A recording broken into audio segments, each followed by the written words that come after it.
ธรรมทานวันละบาทสืบสานพระพุทธศาสนาโดยขอรับกระปุกออมบุญได้ที่ศูนย์เผยแผ่พุทธธรรมนำชีวิตเพื่อสนับสนุนการเผยแผ่ธรรมะทางอากาศในแต่ละเดือนสอบถามรายละเอียดเพิ่มเติมได้ที่089 840 4968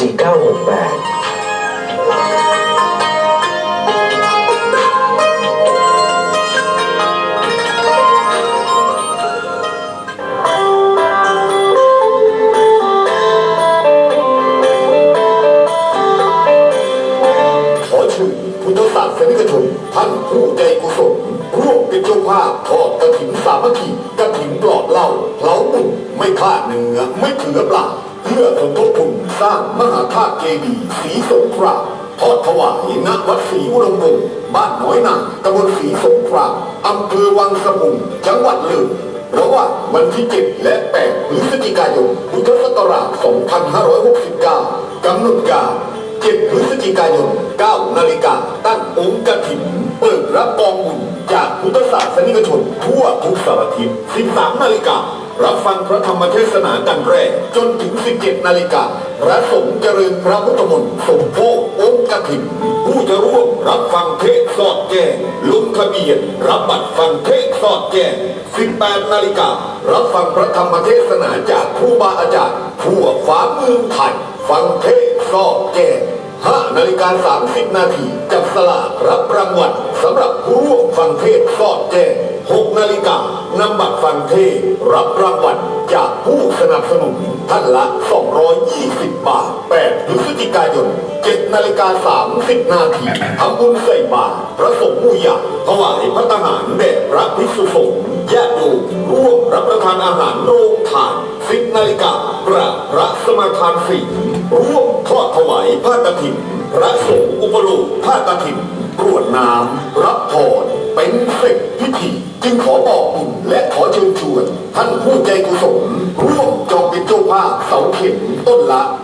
12,000 บาทจำนวน30 ต้นเจ้าภาพกองบุญใหญ่ 10,000 บาทกองบุญกลาง 5,000 บาทกองบุญน้อย 1,000 บาทกองบุญเล็ก 500 บาทหรือร่วมบริจาคสมทบบุญได้ตามกำลังศรัทธาติดต่อจองเป็นเจ้าภาพได้ตั้งแต่บัดนี้เป็นต้นไปท่านสามารถติดตามข่าวสารได้ที่สถานีวิทยุ FM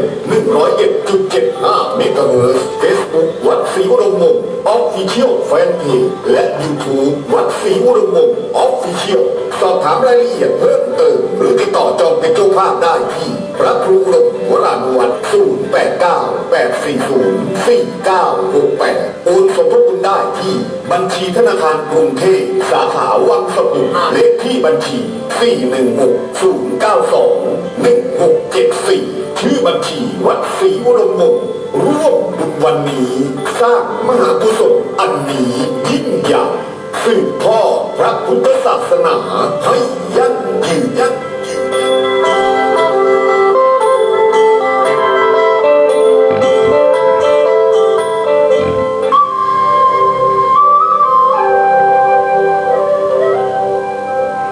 ขณะนี้คุณกำลังให้เกียรติติดตามรับฟังสถานีวิทยุกระจายเสียงสาธารณะเพื่อการเผยแพร่พระพุทธศาสนาและวัฒนธรรมจังหวัดเลย FM 101.75 เมกะเฮิรตซ์ทำการออกอากาศจากศูนย์เผยแผ่พุทธธรรมนำชีวิตวัดศรีอุดมวงศ์บ้านน้อยนาตำบลศรีสงครามอำเภอวังสะพุงจังหวัดเลยวิทยุเพื่อเป็นสื่อกลางสร้างสรรค์สังคมพัฒนาคนด้วยหลักพระพุทธศาสนาเผยแพร่ศิลปะและวัฒนธรรมที่สืบทอดมานำเสนอข้อมูลข่าวสารสาระและบริการสู่สังคมท่านสามารถติดตามรับฟังรายการธรรมะที่หลากหลายจากทางสถานีได้ตลอด 24 ชั่วโมงและท่านสามารถติดตามรับฟังทางอินเทอร์เน็ตได้ที่ www.leipbs.net โทรศัพท์ 080-416-2808-042-851-151 ช่วงเวลาต่อจากนี้ไปขอนำทุกท่านเข้าสู่รายการคลินิกพุทธธรรมดำเนินรายการโดยพระครูอุดมวรานุวัฒน์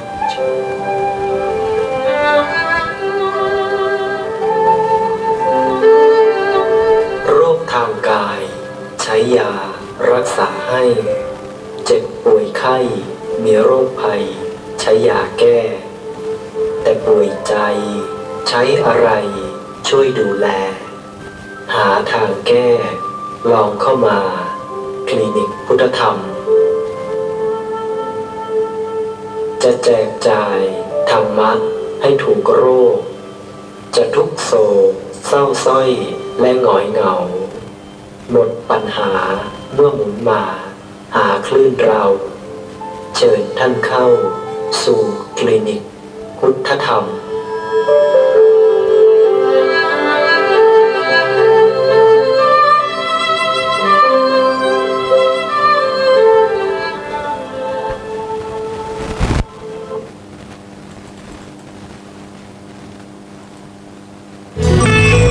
เสียงเพลงลอยลิวลัดทิวเขาดง เสียงจากวัดศรีอุดมวงศ์ฝากตามคลื่นส่งลอยมา มอบสารดี ให้ทำคำจุนชีวา ทูลชาติเธอศาสนา สถาบันมิ่งขวัญชาวไทย ด้วยใจมุ่งมั่นร่วมกันเถิดทูลสรรสร้างในทางสายบุญเป็นสิ่งคำจุนพาไป พระครูอุดม ร่วมสร้างสังคมด้วยใจนำธรรมะมาให้เหมือนส่งยาใจมอบมา วัดศรีอุดมวงศ์เปรียบปานบ้านเมตตาธรรม มีกิจกรรม หวังให้หลักธรรมนำพา ปลอบใจไข้ป่วย ด้วยอุ่นให้บุญเป็นยารอยยิ้มเต็มหน้า บุญพาให้ใจงดงามด้วยงานการสื่อให้คือสำคัญ บอกถามถึงกันและกันให้เป็นแก้วขวัญคุณคำเทิดประเพณีบูชาทั้งวัฒนธรรม ให้สิ่งดีงามด้วยธรรมนำคนสุขใจ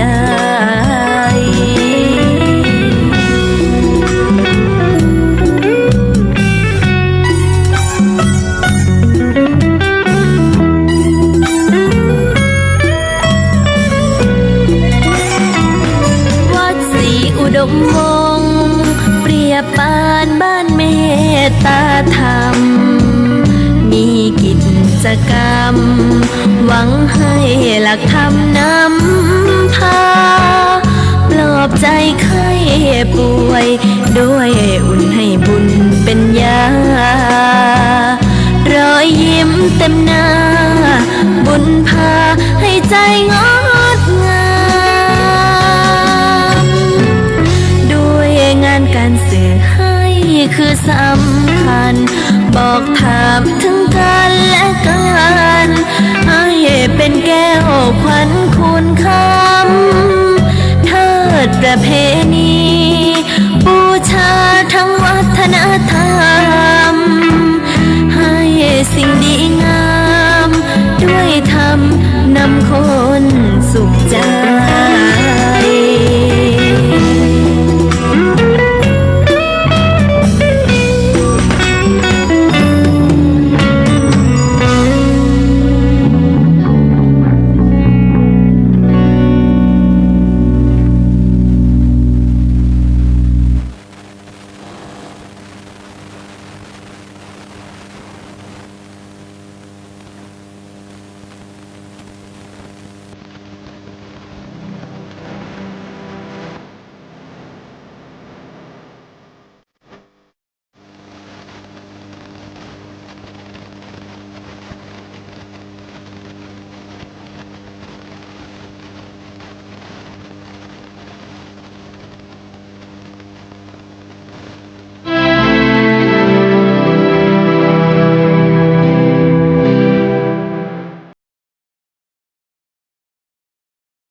ประธรรมล้ำเลิศประเสริฐแน่จะต้องแก้ความส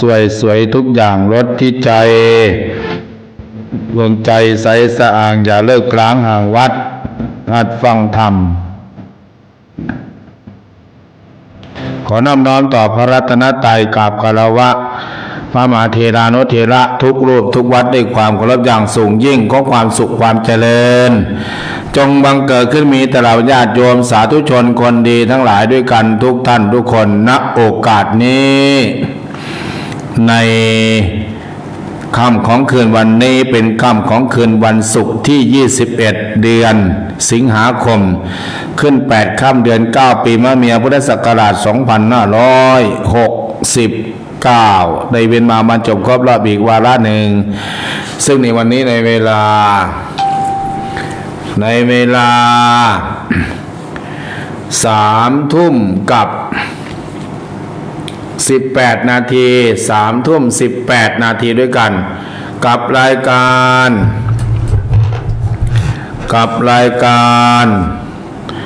คลินิกพุทธธรรมนำสุข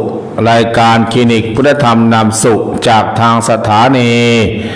วิทยุบริการสาธารณะพระพุทธศาสนาและวัฒนธรรมคืนความถี่ FM 101.75 เมกะเฮิรตซ์จังหวัดเลย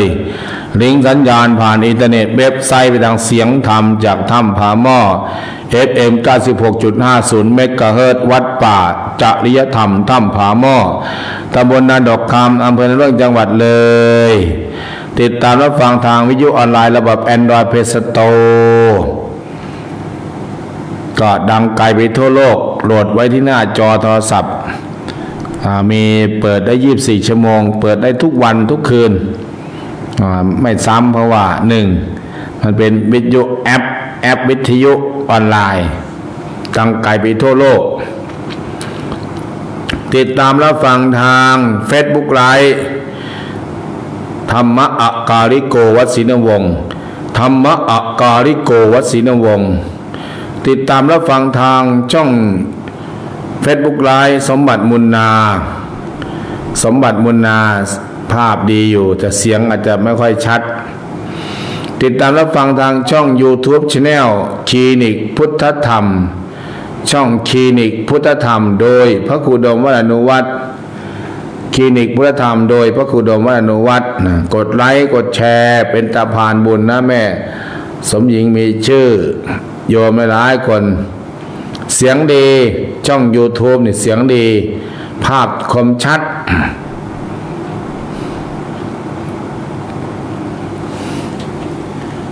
เต็มบุญเติมบุญ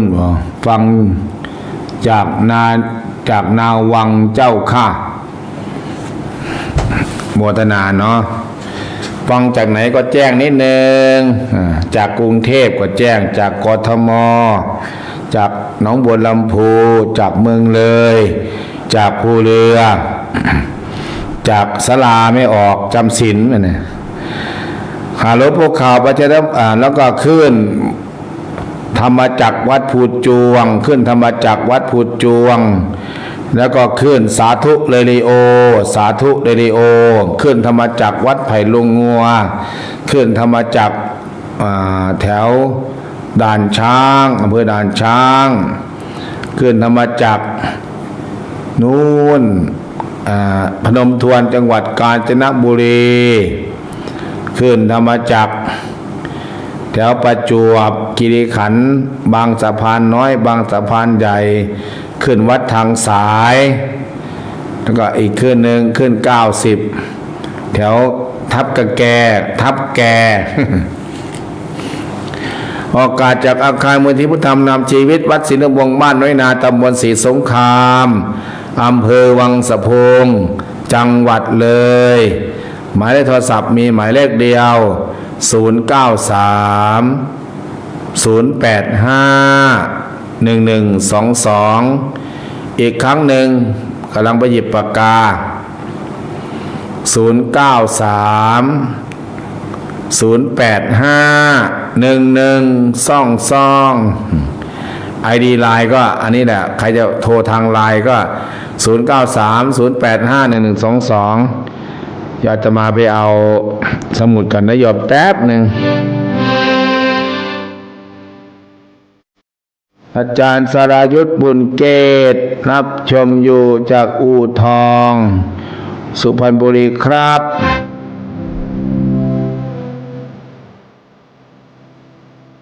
เอาสมุดแป๊บหนึ่งครับ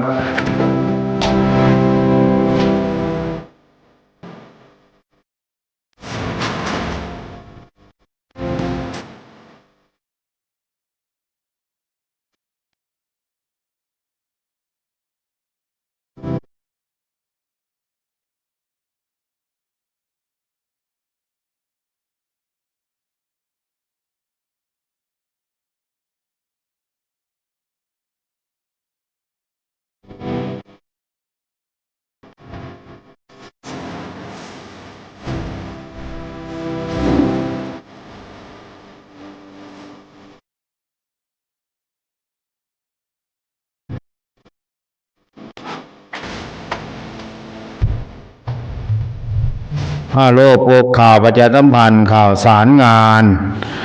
บุญเนาะข่าวสารงานวันนี้ไปประชุมที่วัดอะไรโพลงามวัดโพลงามบ้านติดต่อวัดโพลงามบ้านติดต่อบุคลากรด้านการเผยแผ่พระพุทธศาสนาคณะกรรมการฝ่ายเผยแผ่ซึ่งมีพระครูศรีธีรพรเป็นประธานบอร์ดใหญ่ก็มีทั้งจังหวัดหลายท่านหลายคนเป็นกรรมการแต่บอร์ดเล็กก็คือพระครูศรีธีรพรเป็นจังหวัดบอร์ดเล็กระดับอำเภอก็พระครูดำเป็นอำเภอวังสะพุงก็เรื่องการเผยแผ่แล้วก็วิปัสสนาจารย์พระธรรมทูตก็อบรมอบตเนี่ยมีหลายส่วนวันนี้ก็ค่อยว่ากันไปพรุ่งนี้ก็เป็นวันพระก็เลยไปช้ากันนิดนึงเมื่อวันทางวัดก็มีงานข้างหน้าจะถึงวันนี้20ต่อ21วันที่28เด้อญาติโยมคณะสงฆ์อำเภอวังสะพุง28คณะสงฆ์อำเภอวังสะพุงแล้วก็ญาติโยมที่ฟังอยู่ช่วยบอกเจ้าอาวาสสายมหานิกายนะโยมสายมหานิกายมติคณะสงฆ์อำเภอวังสะพุงว่าวันพระที่13สิงหาก็ลงวัดศรีมุนเรืองว่าพระ100กว่ารูปจริงๆภาพมันหลายร้อยรูปอยู่แต่ก็มากระปิดกระปอยนะแล้วก็วันที่28ช่วงเช้า10โมงก็เจริญพระพุทธมนต์หรือว่าสวดมนต์ถวายสมเด็จพระพันปีหลวงเสร็จแล้วก็ถวายเพลช่วงบ่ายก็ลงปาฏิโมกข์แล้วก็เช็คชื่อเช็ควัดว่ามากี่วัดมากี่องค์ในเขตอำเภอวังสะพุงของเรา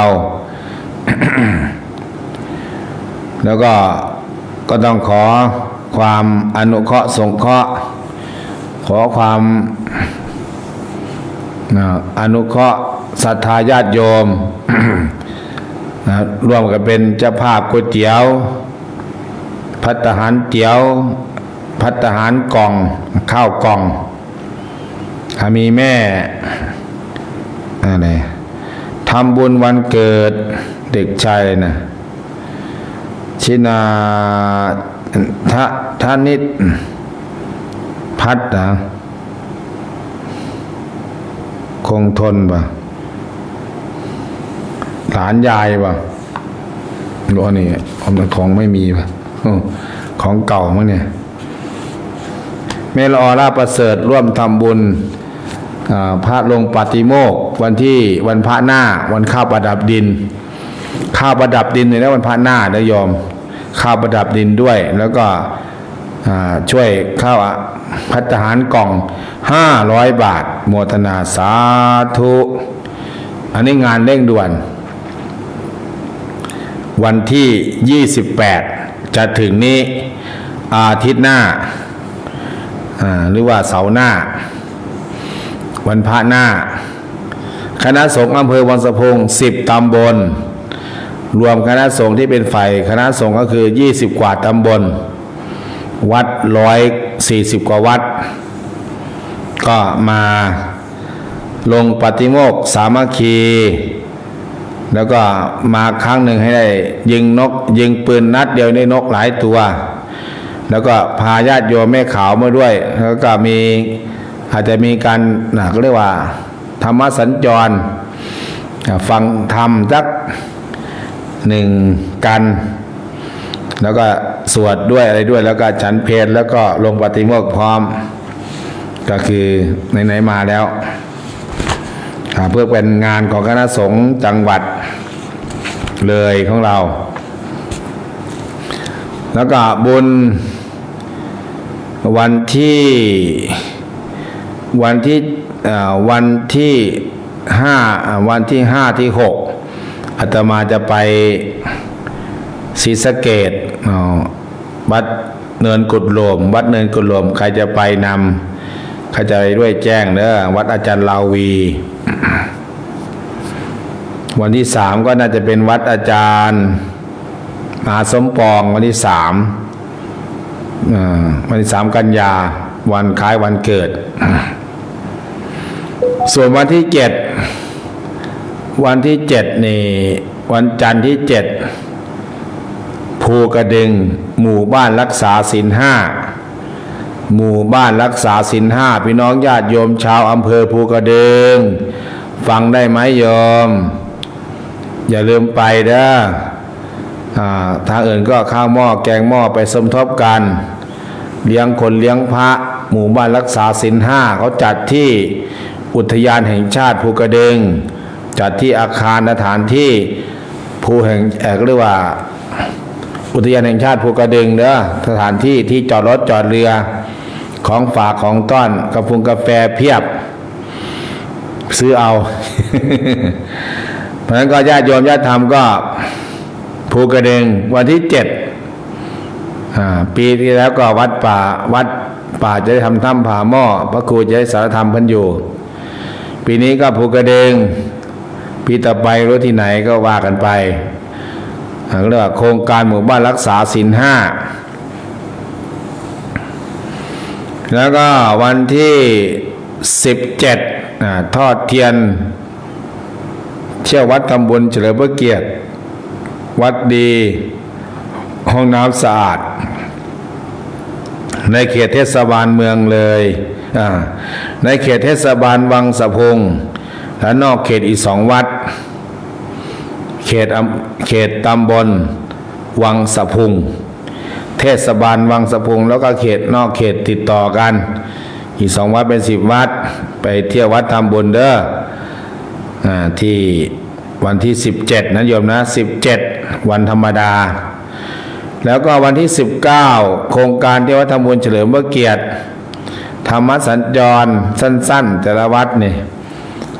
เฉลิมพระเกียรติธรรมสัญจรอำเภอไปเฉียวไปอำเภอเอราวัณนาด้วง4 ตำบลแล้วก็ไปเขตอำเภอเมืองสวดมนต์ธรรมจักรวัดแก้วเมืองเลยศูนย์แก้วเมืองเลยเพราะนั้นก็ญาติโยมญาติธรรมที่จะไปก็มั่งเอาไว้เด้ออันนี้ก็อนุโมทนาสั้นๆนิดหนึ่งเดี๋ยวทักทายญาติโยมมีโยมที่จองกฐินมาเมื่อเช้านี้เพิ่มเติมแต่ยังอาตมาจะอ่านตอนเช้ากับตอนกลางวันนะโยมเด้อช่วงภาคบ่ายเพราะว่าช่วงนี้ลิงก์ไปหลายขึ้นจะมียายทองหล่ออุทาเมื่อเช้าในยายทองหล่อเมื่อวานนี้ก็มีคณะแม่สิงโตบ้านติดต่อ1 กอง 1,000 บาทแล้วก็แม่พ่อดินทองแม่สำเนาเทวสัตว์1 กองยายทองหล่ออุทา1 กองแล้วก็มียุพินแม่ยุพินเนาะ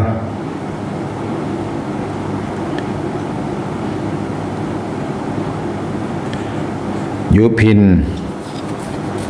ยุยออุยุ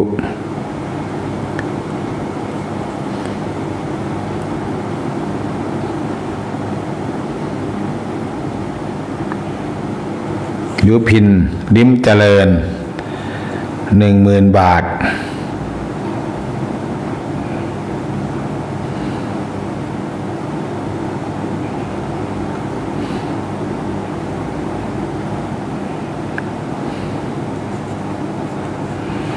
10,000 บาทบ้านน้อยนา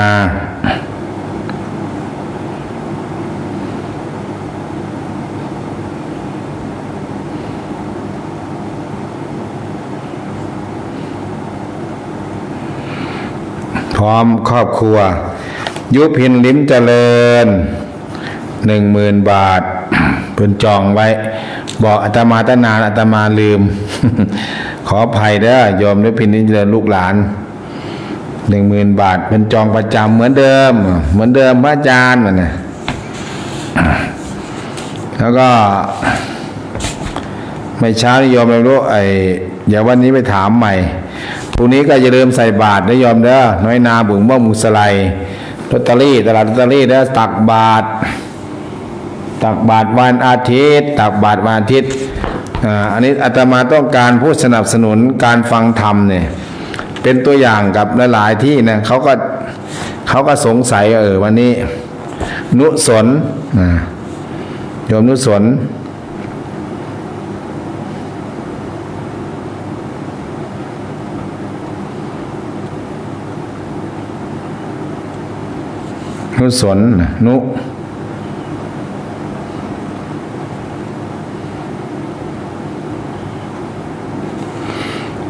นุสนรักษาพลเนี่ย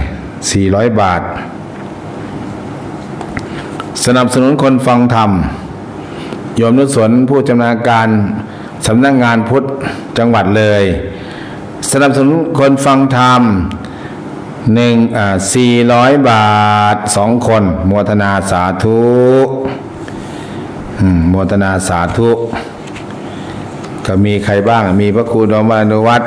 12,000 บาทแม่สว่างตัวนิมูล1,000 บาทอันนี้สนับสนุนนิยม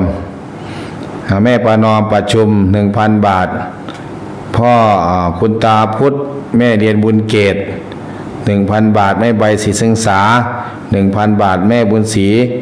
600 บาทแม่บัวจักรพรหมโสภา400 บาทแม่หมอแอมบุญกองศรี400 บาทแม่น้องบุ๊ก400 บาทพ่อไลแม่เตียงมนทา400 บาทแม่สมจิตนาวสน400 บาทยายสวัย200 บาทยายวงมนทา400 บาทแม่บอมมณีแก้ว300 บาทแม่ใจแพงอารมณ์300 บาทแม่สมหญิงมีชื่อ200 บาทแม่ครูหญิงดวงศรี200 บาทแม่ชีบุญเรืองทำให้คน200 บาทแม่ชีพัฒน์ยิ่งเน200 บาทแม่ชีนงรักราชวงศ์200 บาทแล้วก็แม่น้องนาง200 บาทพ่อลินทองแม่สำเนาเทวสัตว์400 บาทแม่จงรักโสพลนาด้วง200 บาทยายสงวนเขียนสีอ่อน200 บาทโยมนุสนชำนาญการพระพุทธศาสนาจังหวัดเลย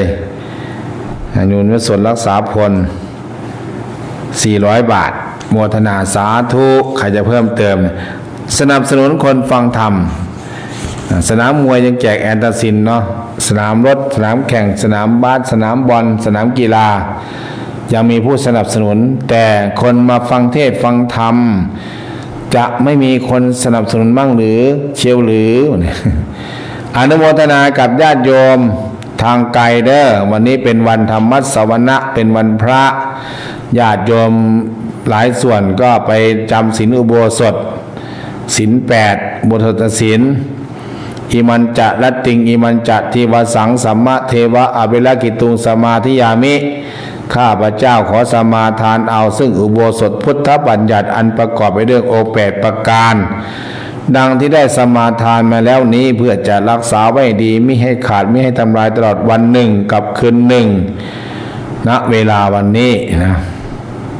รักษาศีลอุโบสถบางคนก็จำนอนอยู่วัดบางคนก็รับษาศีลมาจำอยู่ที่วัดที่บ้านแล้วแต่อัตภาพอันเป็นไปก็ทุกอย่างก็ดีหมดนะพระพุทธเจ้าฝากศาสนาไว้ให้กับภิกษุณีอุบาสกอุบาสิกาก่อนที่พระพุทธเจ้าปรินิพพานก็ยังตรัสตอบว่าหันตถาในภิกขเวอามันตยานิโว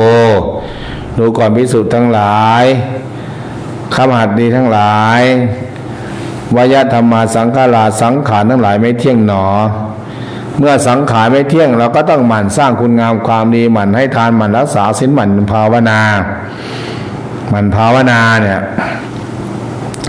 ญาติโยมก็มีทานมีศีลมีภาวนาคือพัฒนาจิตใจให้มันสะอาดสว่างสงบของพระก็ยกขึ้นระดับขึ้นมาอีกที่หนึ่งแม่ชีนักบวชสามเณรพระเจ้าพระสงฆ์ก็มีศีลรักษาศีลให้มันบริสุทธิ์สะอาดมีสมาธิความตั้งใจมั่นเรียกว่าสมาธินี่แหละมีความรอบรู้ในกองสังขารในสังขารก็ชื่อว่าปัญญาล่ะศีลสมาธิปัญญาของพระไต่ระดับขึ้นไปอีกนิดหนึ่งของญาติโยมก็ต้องมาทานศีลภาวนาทำยังไงให้เรามีญาติโยมก็คือศรัทธาในพระพุทธศาสนาศรัทธาจะเป็นศรัทธาบุตรชนเป็นประชาสัตว์เรียกว่าศรัทธาของปุถุชนก็มีศรัทธามีศีลอยู่มีจาคะนะรู้จักสละเสียสละจาคะปริจาคะเนี่ยแล้วก็มีสุตตะการฟังแล้วคิดแต่เกิดฤทธิ์ทั้งปัญญาฟังบ่อยๆทำความเข้าใจสุดท้ายคือปัญญาขึ้นชื่อว่าเราไม่ตกนรกแล้วเหมือนบุคคลใดใครก็ตามที่พ่อแม่ใดไม่มีศรัทธาให้มีศรัทธาไม่มีศีลให้มีศีลไม่มีจาคะให้มีจาคะไม่มีสุตตะให้มีสุตตะไม่มีปัญญาให้ท่านมีปัญญาขึ้นชื่อว่ายกพ่อยกแม่เว้นสวรรค์แล้วเหมือนกับพ่อแม่ก็ยกลูกเจ้าของดึงลูกเจ้าของให้เข้าวัดเข้าวาวัดก็เข้าเราก็ละบาตรก็ใส่เงี้ยวันโกนก็ละวันพระก็เว้นลูกคนใดไม่มีศรัทธาให้มีศรัทธาไม่มีศีลให้มีศีลให้มีจาคะให้เป็นมีจาคะไม่มีสุตตะหาฟังเทศฟังธรรมหาครูบาอาจารย์ทาง YouTube ทาง Facebook มีเยอะแยะไปแล้วก็ทางวัดวารามที่เป็นเทปคัสเซ็ตที่เป็นแฟลชไดรฟ์ก็มีได้ฟังแล้วเกิดปัญญาอานิสงส์การฟังมันมีอยู่เพราะฉะนั้นก็ญาติโยมญาติธรรมก็ฟังเด้อเปิดหน้าไม้พี่น้องชาวที่ใครจำศีลที่บ้านยกมือขึ้นใครไม่ได้ไปวัดหรือใครไปวัดเอาวิทยุไปก็เปิดฟังอัปเดตเข้ามาว่าฟังอยู่เจ้าค่ะกราบนมัสการพระคุณเจ้ากราบนมัสการพระคุณเจ้าฟังอยู่เจ้าค่ะ093 085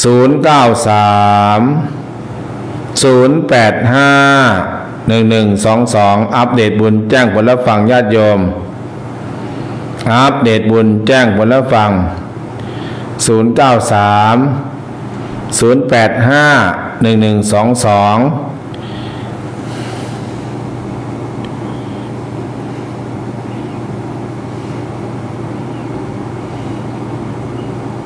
1122กราบนมัสการการนมัสการสำนักสงฆ์เนินอะไรสง่าชัยภูมิชัดเจนเจ้าค่ะชัยภูมิฟังจะขึ้นไหนฟังจาก Facebook บ่ฟังจาก Facebook นะโยมนะ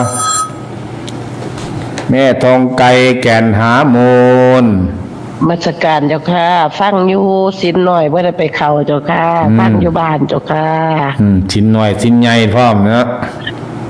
มันค่าหลานสินหน่อยว่าได้เอาไปฝากเพิ่นเจ้าค่ะเจิญพร จากแม่ทองไกแก่นหามูลเจิญธรรม กราบนมัสการเจ้าค่ะหลวงพ่อ อืม จาก ฟังอยู่จ้า จากโยม จังหวัดกาญเจ้าค่ะ วันนี้ไปจำศีลไหมหรือไปวัดไหม ไปทำบุญเจ้าค่ะ ไปทำบุญเจ้าค่ะ เจ้าค่ะ ทำบุญแล้วสบายใจเนาะ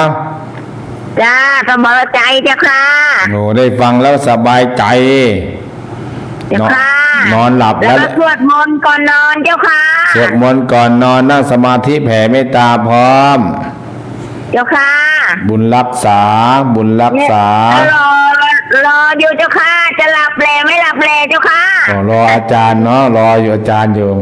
ไม่รู้อาจารย์ใส่เสน่ห์อะไรมันต้องรออาจารย์ทุกวันจะหลับแหล่ไม่หลับแหล่แล้วนะ093085112สุพรรณบุรีต้อง1122นะ0930851122อัปเดตบุญแจ้งผลรับฟังใครไม่ฟังนอนไม่หลับนะใครที่จำศีลอยู่บ้านน่ะวันเพ็ญคำ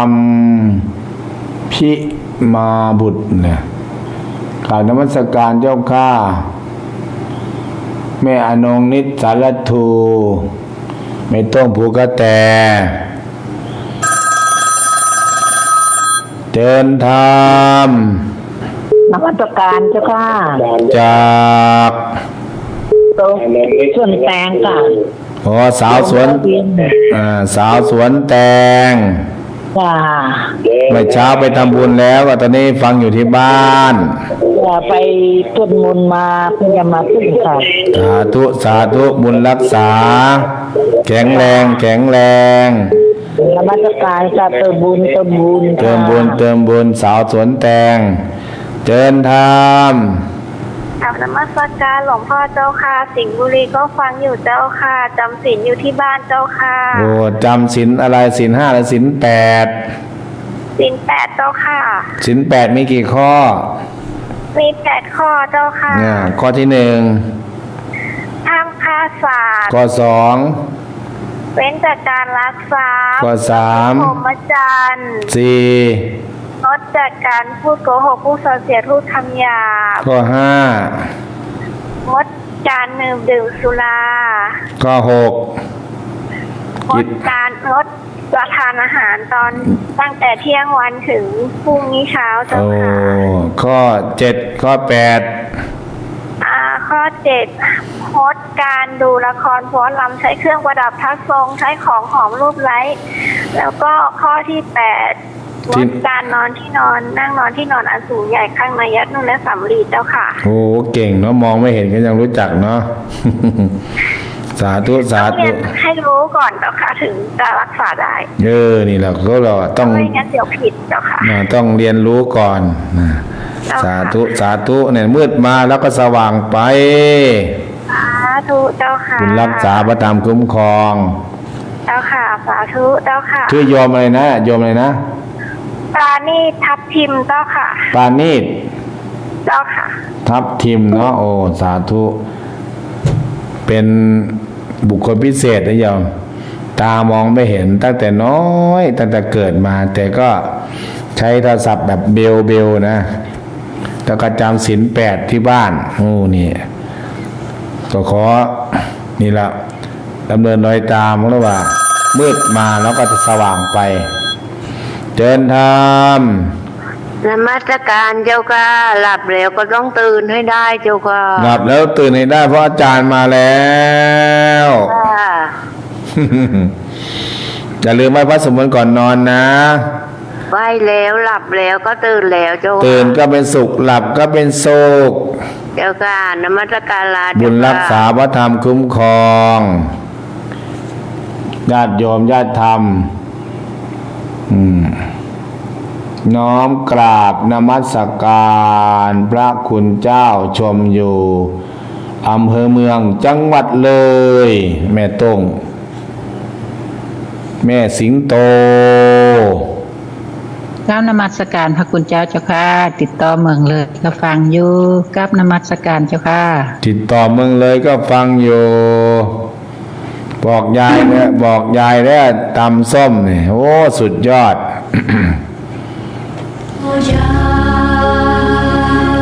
สายต่อไป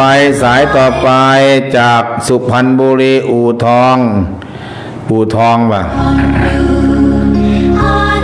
ด่านช้างทับพึ่งน้อย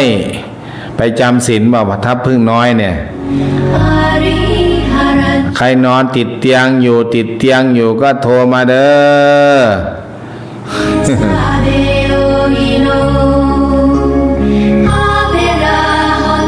จังหวัดเลยแล้วก็น้ำหนาวภูกระดึงหนองหินผาขาวเอราวัณนาวังนากลางนาด้วงวังสะพุงภูหลวงภูเรือตะลี่เชียงคานปักชมจากอู่ทองจ้าดูแลพ่อบ้านเรียบร้อยแล้วจ้าไปพัดสวดมนต์เรียบร้อยแล้วจ้าสาธุบุญรักษา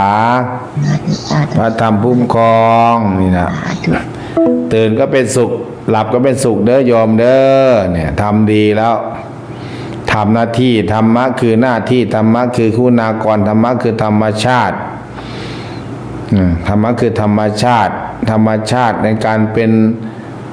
พ่อเป็นแม่เป็นลูกเป็นสามีภรรยาดูแลกัน ทิศเบื้องหน้าได้แต่มารดาบิดาน่ะดูกันท่านเลี้ยงเรามาเลี้ยงท่านตอบทำกิจการงานช่วยท่านรักษาวงตระกูลเอาไว้ เมื่อท่านเลี้ยงเราแล้วก็ เลี้ยงตอบแทนไปทิศเบื้องหลังได้แต่สามีภรรยาบุตรก็ต้องดูแลกันไปทิศเบื้องขวาครูอาจารย์ทิศเบื้องซ้ายมิตรสหายทิศเบื้องบนสมณพราหมณ์ทิศเบื้องต่ำบ่าวไพร่ก็ต้องดูไปเท่าแก่กับลูกน้อง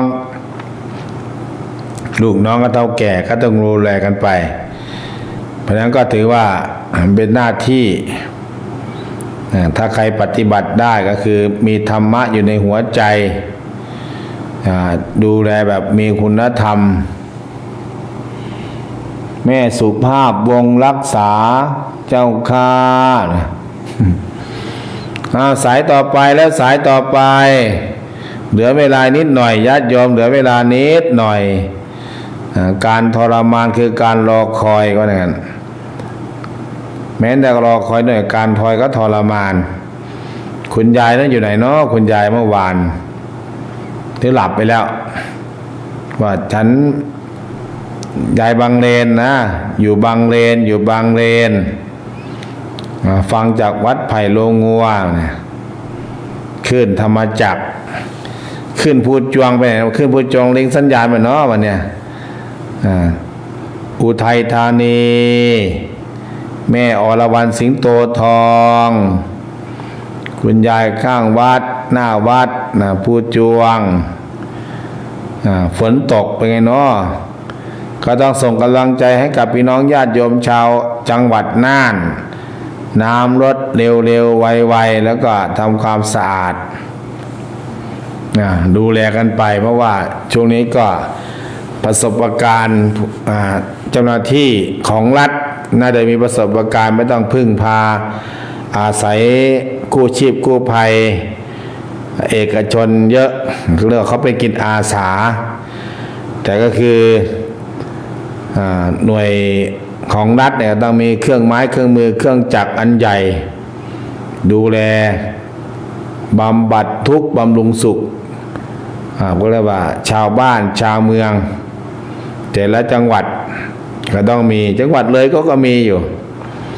กู้ภัยก็มี 2-3 กู้ภัย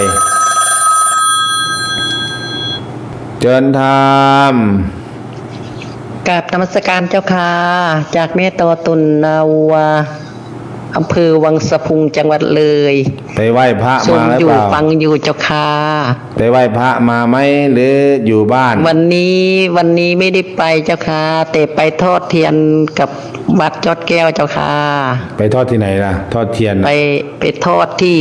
อะไรนะ บ้านอะไรนะป่าหวายบ้านผาหวายเจ้าค่ะ บ่าวหวาย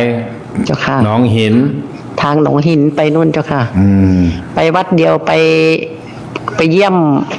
พระที่มาอยู่ด้วยนะเจ้าค่ะ อ๋อ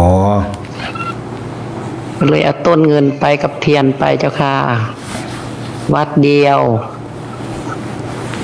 กราบนมัสการลาเจ้าค่ะ เจริญพรเจริญธรรมผาหวายหนองหิน ฟังอาจารย์หรือเปล่า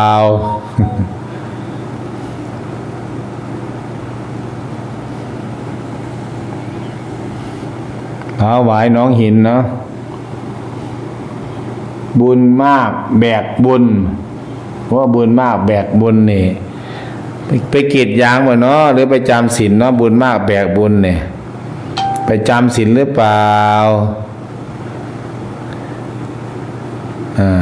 บุญมากแบกบุญน่ะไปจำศีลหรือเปล่าหรือไปกรีดยาง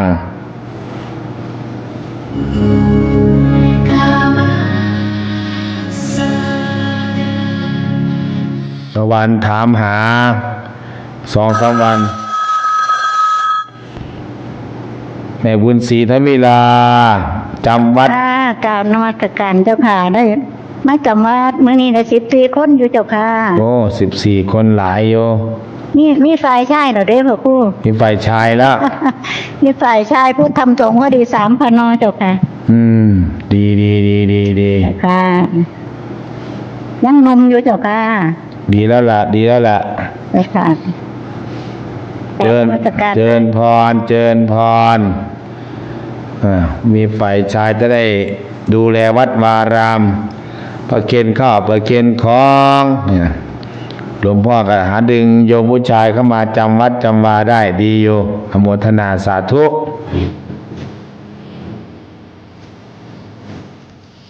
วัดศรีนวงศ์ไม่มีฝ่ายชายมานานแล้วตั้งแต่มาอยู่ฝ่ายชายมาพักหนึ่งก็แข้งขาไม่ดีก็หมดไปมีแต่วัดบ้านไว้นามีแต่ดงแม่ไม้ ผู้ชายตายหมด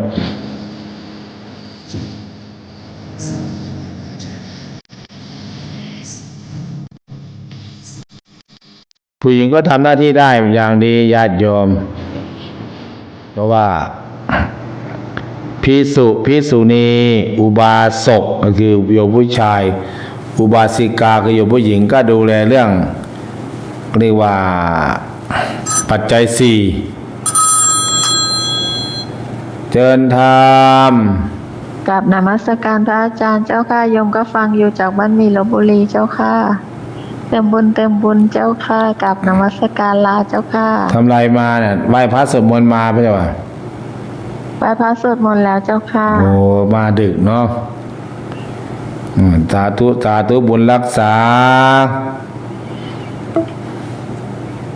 โยมนั่นไปไหนเนาะโยมพัดเย็นน่ะแม่เรียนโยมแม่เรียนพัดเย็นบางสะพานน้อยทับตะแก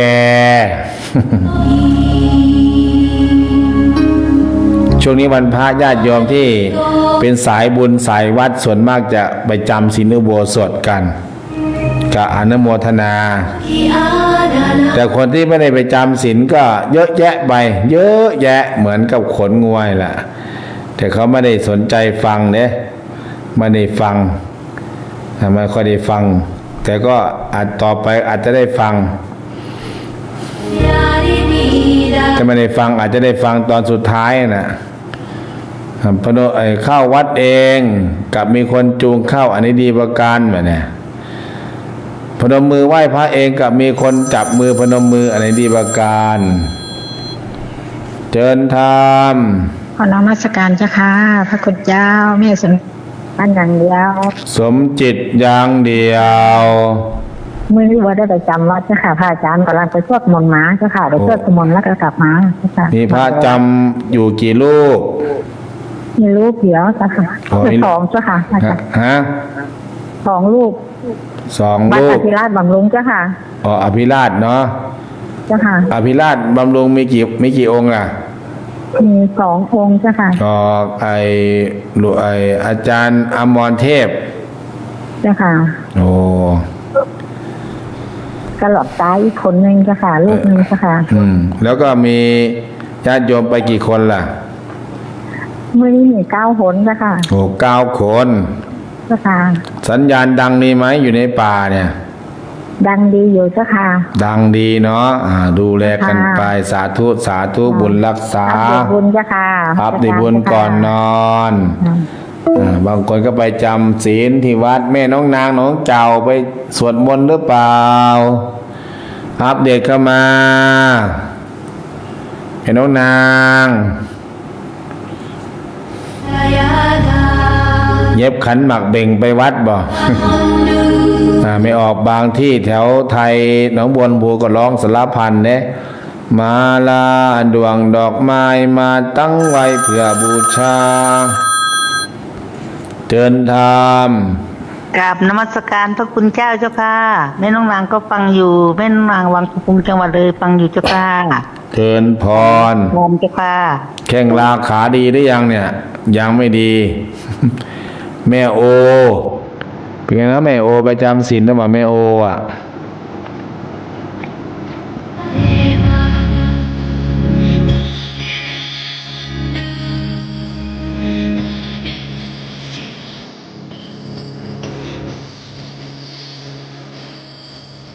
วันนี้กลับไปชมเรื่องการเผยแผ่เขาก็งบประมาณจากสำนักงานพุทธก็มีค่าอาหารดูกระเป๋าหลักใหญ่ทำความไม่เสวนาเป้าหมายก็อยากให้พระหนุ่มเนนน้อย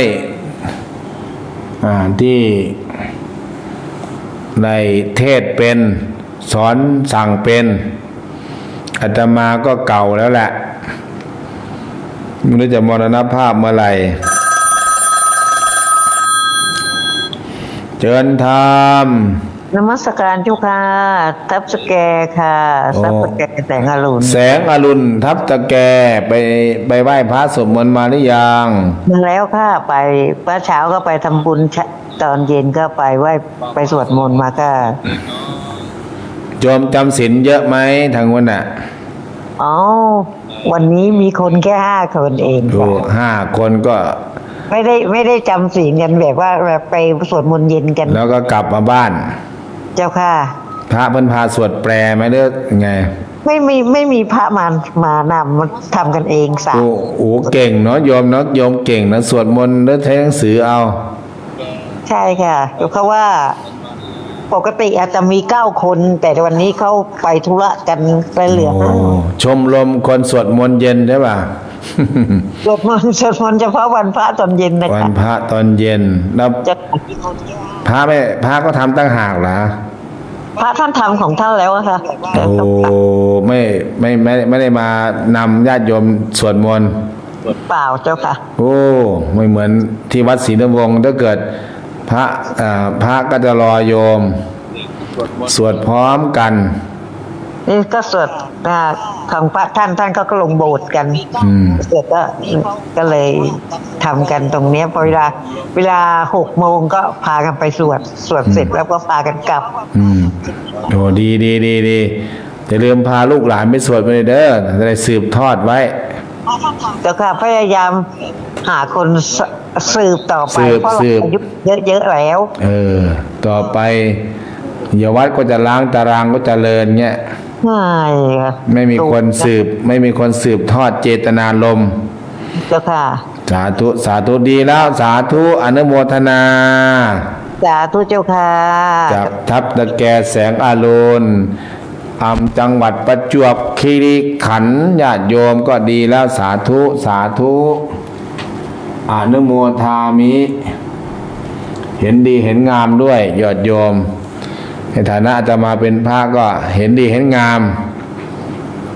บางทีพระก็เมตตาโยมนิดนึง ก็หาพระสักรูปหนึ่งที่จะอย่างอาตมานี่อยู่ภาคกลางสมัยก่อนอยู่จังหวัดตราดอยู่อะไรต่างๆก็พระก็จะทำวัดกันอยู่อาตมาก็จะไม่ได้ทำแล้วอาตมาก็จะพาญาติโยมทำโยโสภะคะวะอะระหังสัมมาสัมพุทโธเนี่ยอาตมาก็เป็นการซ้อมเจ้าของไปด้วยวันพระก็อะระหังสัมมาสัมพุทโธภะคะวาพระผู้มีพระภาคเจ้าเป็นพระอรหันต์ดับเพลิงกิเลสเพลิงทุกข์สิ้นเชิงนี่พาผู้เฒ่าว่าเด้บึกกระมวลเจริญพรตามสการพระพุทธเจ้าเจ้าค่ะกลางยายวงวะยายวงมนทาบุญรักษาแข็งแรงนะเจริญพรอันนี้อยู่ข้างวัด อยู่ข้างวัดอนุโมทนากับญาติโยมชาวจังหวัดกาญจนบุรีประจวบคีรีขันธ์ชาวสุพรรณบุรีแล้วก็ชาวอุทัยธานีชาวจังหวัดเลยพลังเงียบพลังส่งเสริมที่ติดตามรับฟังทุกคืนที่รับสัญญาณขอให้มีแต่ความสุขมีแต่ความเจริญรุ่งเรืองก้าวหน้าด้วยจตุรพิธพรชัย4ประการคืออายุมีอายุยืนยาวนานวรรณะมีผิวพรรณผุดผ่องใสภาระมีกำลังแข็งแรงต่อสู้กับโรคภัยไข้เจ็บอายุวรรณะสุขภาละปฏิภาณธนสารสมบัติมีสติปัญญาไม่เจ็บไม่จนทุกคนทุกท่านเทินเจริญพรเจริญธรรมพรุ่งนี้ก็ตื่นทำวัดสวดมนต์เช้านะโยมนะ